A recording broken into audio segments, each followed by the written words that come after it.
Doctor, જેને આપણે ભગવાનનો દરજ્જો આપ્યો છે, કારણ કે તે લોકોને મોતના મુખમાંથી પણ બચાવવાની તાકાત ધરાવે છે. પરંતુ આજે સુરતમાં ડોક્ટરો જ એક ડોક્ટરની જિંદગીના દુશ્મન બની ગયા. સિનિયર ડોક્ટરોના ત્રાસે એક ડોક્ટરે મોતને વહાલું કરી લીધું. ગળે ફાંસો ખાતા પહેલા એક વખત પણ પરિવારનું ન વિચાર્યું.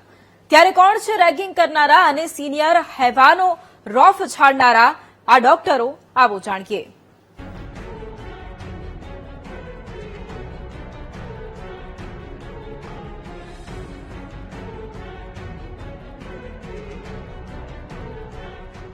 સિનિયરોના પાપે નિર્દોષનો ભોગ લેવાય તેવી ફરી ચકચારી ઘટના સુરતમાં સામે આવી છે.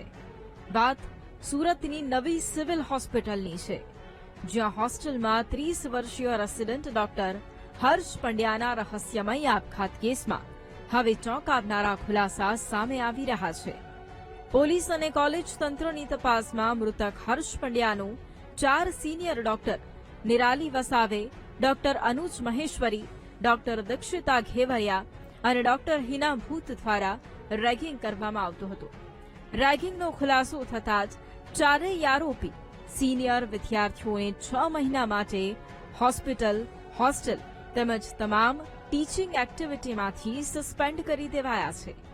એવી પણ વાત સામે આવી છે કે સિનિયર ડોક્ટરો મૃતક ડોક્ટરને રેગિંગ કરી ગાળો આપી, અમે તમારા બોસ છીએ, તમે અમારા સ્લેવ અને નોકર છો એમ કહી અને કલાકો સુધી ગોંધી રાખી તથા માનસિક ત્રાસ આપતા હતા. એન્ટી રેગિંગ સ્ક્વોડે mental harassment, lack of decency અને વર્બલ અબ્યુઝ અંતર્ગત રેગિંગ સાબિત કર્યું છે. અમારી ઓલરેડી આ કેસમાં અમારી જે 3 સ્ટેપની કાર્યવાહી છે એ કાલે પતી ગઈ છે. અમારે હવે ફક્ત એફઆઈઆર કરાવવાની બાકી છે. એફઆઈઆર કરાયા પછી પોલીસ એમની કાર્યવાહી કરશે અને એ પોલીસની કાર્યવાહીમાં અમે ઇન્ટરફેર નહીં કરશું. અમારે જે કાર્યવાહી કરવાની હતી, ફર્સ્ટ એન્ટી રેગિંગ સ્ક્વેડે લગભગ 100 લોકોના કાલે નિવેદન લીધા. પહેલા 3 કલાક સ્ક્વેડે લીધા, પછી એન્ટી રેગિંગ કમિટીમાં આવ્યું. એન્ટી રેગિંગ કમિટીની મીટિંગ 2 થી 2.5 કલાક ચાલી. એના પછી એ છેલ્લે કોલેજ કાઉન્સિલ મીટિંગ આવી, એને બહાલી મળી. હર્ષ પંડ્યાએ પહેલા જ રેગિંગ અંગે ફરિયાદ પણ આપી હતી, પરંતુ સિવિલનું તંત્ર ઊંઘતું રહ્યું અને જ્યારે હર્ષે પોતાનો જીવ લઈ લીધો ત્યારે હવે સિવિલ તંત્ર દોડતું થયું. આ રીતે દીકરો ગુમાવતા પરિવાર પણ ભાંગી પડ્યો અને આરોપીઓ સામે એફઆઈઆર નોંધી કડક કાર્યવાહીની માંગ કરવામાં આવી છે. કાયદો તો ખરેખર અમલમાં છે જ, પણ એની વાસ્તવિકતા અમલમાં કેટલી થાય છે એ બહુ અગત્યની વસ્તુઓ છે. કારણ કે વર્ષોથી જોતા આવ્યા છે, અમે તો આ પીજીમાં અભ્યાસ કરીને ડોક્ટર બન્યા છીએ, એટલે રેગિંગની જે સિસ્ટમ છે એ મોટાભાગે દરેક કોલેજોમાં ચાલતી હોય છે. એટલે જો એનો કાયદો ખરેખર વાસ્તવિકતામાં અમલ કરવામાં આવે તો જ આ વસ્તુ અટકી શકે એમ છે. બાકી ભવિષ્યમાં આવા કાયદા ગમે તે આવે, પણ જો એની વાસ્તવિકતાનો અમલ નહીં થાય તો આ વાત અથવા તો કાયદાનો કોઈ અસરકારક અમલ થતો ના હોય તો એની કોઈ અસરકારતા રહેતી નથી. અને જે રેગિંગની સિસ્ટમ છે એ પાછલા બારણે તો ચાલુ જ હોય છે. હર્ષના આપઘાતની ઘટના કોઈ નાની સૂની વાત નથી, કારણ કે આવા તો અનેક હર્ષ સિનિયરોના રેગિંગનો ભોગ બની રહ્યા હશે. ત્યારે આરોગ્ય મંત્રીએ પણ આ મુદ્દાની ગંભીરતાને ધ્યાને રાખતા શું કહ્યું, સાંભળો.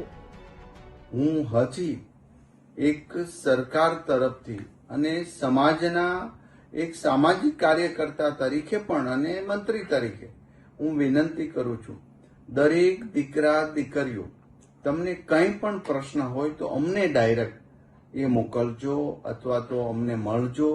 ચોક્કસ તમને ન્યાય મળશે, તમને અન્યાય નહીં થાય. અને દરેક ક્ષેત્રે હજી કોઈ પણ કદાચ હજી આમાં તપાસ શરૂ છે, રેગિંગની ઘટના હશે અથવા તો કોઈ પ્રેશર હશે તો પણ અમે એમને બહાર લાવીને ન્યાય આપવાનો સંપૂર્ણપણે ખાતરી આપી છે.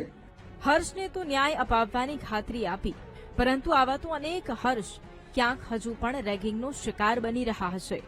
તેવામાં હોસ્પિટલો, કોલેજોમાંથી આ દૂષણને કાયમી ધોરણે ડામવા ક્યારે કડક નિયમો સાથે પગલાં ભરાશે તે સૌથી મોટો સવાલ છે. અરવલ્લીથી સંવાદદાતા રાકેશ ઓડ સાથે સુરતથી ધ્રુવ સોમપુરાનો રિપોર્ટ, વીટીવી ન્યૂઝ.